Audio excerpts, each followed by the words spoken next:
చీట్ల పేకలతో కుటుంబాల చీటీలే చిరిగిపోతాయని ఎవరన్నారో గాని మన ఊపిరితిత్తుల్లో గాలున్నంత నిజముందా మాటల్లో.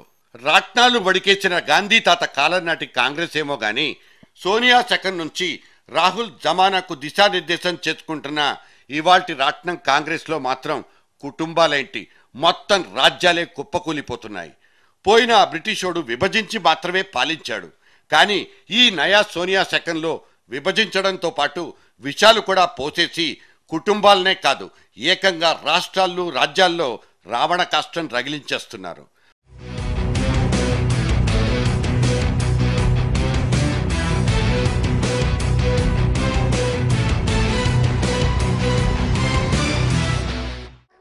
जहां तक तेलंगाना को अलग राज्य देने का सवाल है, सिद्धांतिक तौर पर कांग्रेस पार्टी की कोई आपत्ति नहीं है.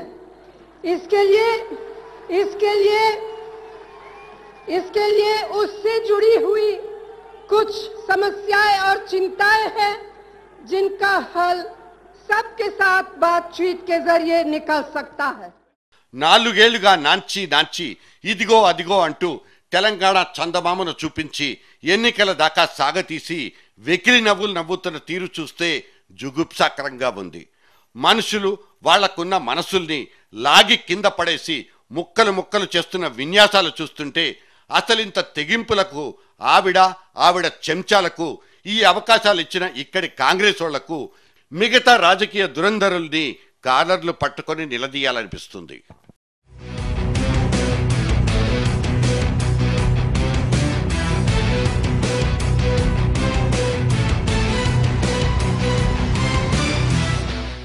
మొన్న జరిగిపోయిన రచ్చ, నిన్న జరిగిపోయిన రగడ, ఢిల్లీ దర్బారులోని పాకశాలల్లో మరుగుతున్న కాలకూట విషం, అదే ఢిల్లీ రోడ్ల మీదకు వందలాది కిలోమీటర్లు దూరాలు వెళ్లి నిరసనలు చేస్తున్న ఉద్యోగులు జనాలు, ఇక ఇక్కడ బూరలోళ్ళు డప్పులోళ్ళు, ఆ పక్క రాజీనామాలోళ్ళు, అలక పాన్పులు నెక్కినోళ్ళు, అసంతృప్తులు, రబ్బర్ స్టాంపులోళ్ళు, పోస్ట్ మ్యాన్లు అందరూ ఎవడి గేమ్ వాడు ఆడేసుకుంటున్నాడు. ఇంత లొల్లి జరిగిపోతున్నా ఆ బేగంపేట క్యాంప్ ఆఫీస్ కుర్చీ నాకు కావాలంటూ ఎవరి స్కెచ్లు వాళ్ళు వేసుకుంటున్న గుంపు ఇంకోటి. 3 నెలలు, జస్ట్ 3 నెలలు, 3 months కోసం ఖాళీగా ఉన్న కుర్చీ మీద కర్చీఫ్లు వేసుకోవాలన్న ఉబలాటం చూస్తుంటే నీచమైన రాజకీయాల్లో పదవుల కోసం తెగబడిపోవడమే కనిపిస్తుంది. 3 ఏళ్ల క్రితం ఏరి కోరి ముచ్చటపడి ఎంపిక చేసుకున్న కిరణ్ కుమార్ రెడ్డిని ఒక బకరాగా వాడేసుకుని పబ్బం గడుపుకోవాలని చూసిన కాంగ్రెస్ పార్టీ హైకమాండ్ వ్యూహం బెడిసికొట్టిందో లేక ఆ బకరా వాళ్లు చెప్పినట్టే నాటకానికి అనుగుణంగా తలూపిందో కానీ ఒక ముఖ్యమంత్రిగా అతను ఏమి చేయాలనుకున్నాడో, ఏం చేశాడో, ఎందుకు రాజీనామా చేశాడో మాత్రం జనం ఆయన చెప్పింది విన్నారు. విన్న తర్వాత వాళ్ల మనసుల్లో అతని పట్ల జాలి చూపించారా, లేక ఇదంతా ఒత్తి డ్రామా అనుకున్నారా, లేక ఇంకేమనుకున్నారా అనేది మనకు మాత్రం తెలియదు. ప్రజలెప్పుడు గంప గుత్తన ఒకటే రకంగా ఆలోచించి ఓట్లేస్తారనుకోవడం ఈ రాజకీయ నాయకులు చేసే ఒక తప్పు. అదే తప్పనుకుంటే అటువంటి తప్పునే మళ్లీ కొంతమంది మేధావులు జర్నలిస్టులు కూడా చేయడం గమనించాలి. సోనియా తెలంగాణ విషయంలో నాంచడం మొదలుపెట్టి నాటకాలాడడం ప్రారంభించి ఏళ్లు గడిచిపోయాయి.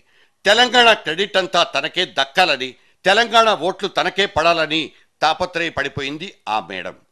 తనకు ఆ క్రెడిట్ దక్కే అవకాశాలు పెద్దగా లేవని తెలిసిన తర్వాత కేసీఆర్ పార్టీ అందుకు అర్హత సంపాదించుకుందని అర్థం చేసుకున్న తర్వాత ఆ నాయకుని దువ్వడం మొదలుపెట్టింది. తెలంగాణ వచ్చినా రాకపోయినా ఆ ట్రేడ్ మార్క్ తనదే కాబట్టి ఎన్నికల టెన్షన్ పెట్టుకొని ఆ నాయకుడు మాత్రం తనదైన వ్యూహాత్మక మౌనాన్ని ఆశ్రయించుకున్నాడు. దాన్నే ఫామ్ హౌస్ రాజకీయం అంటూ ఎకసక్యాలాడినోళ్ళున్నారు, ఇంకో రకంగా భాష్యాలు చెప్పుకున్న వాళ్ళు ఉన్నారు. ఇవాళ ఆ పార్టీకి తెలంగాణ సాధన ఒక ఉద్యమ అవసరం కావచ్చు. అయితే అటువంటి అవసరంతో పాటు రాజకీయంగా ఎన్నికల్లో ప్రయోజనాలు కూడా సాధించి పెట్టగలిగితే, ఎక్కువ సీట్లు కూడా తెచ్చి పెట్టగలిగితే ఇంకేం కావాలి, ఎందుకు వద్దనుకోవాలి? ఇది అక్కడ పడిపోయిన ఆలోచన. అక్కడ ఆయన రాజకీయాన్ని లేదా వ్యూహాత్మక మౌనాన్ని తప్పుబట్టాల్సిన అవసరం ఏముంది? ఇక తెలంగాణ బిల్లును పార్లమెంటులో పెడితే తన పార్టీని విలీనం చేసేస్తానన్న ఇదే పెద్ద మనిషి ఎందుకు వెనకాడుతున్నట్లు? ఈ మనిషిని ఇలాగే వదిలేస్తే రేపటి రోజున మనకు అందనంత ఎత్తులో ఉంటాడు కాబట్టి ఆ విలీనం పనేదో ఇప్పుడిప్పుడే కానివ్వాల్సిందిగా ఒత్తిళ్లు పెరిగాయి హైకమాండ్ మీద. ఇప్పుడు ఆయనతో కాంగ్రెస్ అధిష్టానం చేస్తున్న పని సరిగ్గా అదే.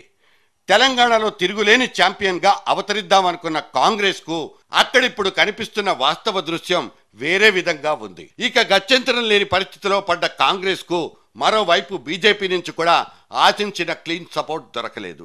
లోక్సభలో కాంగ్రెస్ తోకపట్టుకున్న బీజేపీకి వ్యతిరేకతే ఎదురయ్యింది. ముఖ్యంగా తాను పట్టుబట్టాల్సిన సవరణల్ని తేల్చుకోకుండా ఏకపక్షంగా మద్దతిచ్చిన వైఖరి విమర్శలకు దారితీసింది. తాను తెలంగాణకు వ్యతిరేకంగా ఉండకుండా ఎంతో కొంత రాజకీయ ప్రయోజనాన్ని పొందాలని ఆశించిన ఆ పార్టీ పోకడలతో వెంకయ్యనాయుడు వంటి సీమాంధ్రులకు ఎదురుదెబ్బే తగిలింది. దీంతో ఆయన బయట చెప్తున్న దానికి లోపల చేస్తున్న దానికి తేడాలున్నాయంటూ విమర్శలు పడ్డాయి. పైగా గుడ్డిగా కాంగ్రెస్కు మద్దతిచ్చారంటూ జాతీయ మీడియాలో సైతం వ్యాఖ్యానాలు వినిపించాయి. ముఖ్యంగా సీమాంధ్రలో బీజేపీకి వ్యతిరేక పరిస్థితులు ఏర్పడ్డాయి. చంద్రబాబు నాయుడు వంటి వాళ్లతో ఎన్నికల్లో కలిసి ముందుకెళ్లాలన్న ఆలోచనలకు స్వస్తి చెప్పాల్సిన అవసరం. ఈ పరిస్థితే వాళ్లలో కొంత పునరాలోచనకు దారితీసిందనిపిస్తుంది. బీజేపీ తన సత్తాను రాజ్యసభలో చూపించాలని అనుకుంది. సవరణల మీద పట్టుబట్టింది. ప్రధాని మన్మోహన్ స్వయంగా రంగంలోకి దిగి వెంకయ్య వంటి వాళ్లను అనునయించడానికి ప్రయత్నించారు. మెత్తబడినట్టే ఇవాల్టి ఫలితాలు తేల్చేశాయి. 1-2 షరతులకు లోబడి బిల్లుకు జైకొట్టేసింది బీజేపీ. దీనివల్ల లాభ నష్టాల మాట ఎలా ఉన్నా తెలంగాణ బిల్లు ఇంకోసారి లోక్సభకు వెళ్లకుండానే, రాజ్యాంగ సవరణ జరగకుండానే గట్టెక్కేసింది.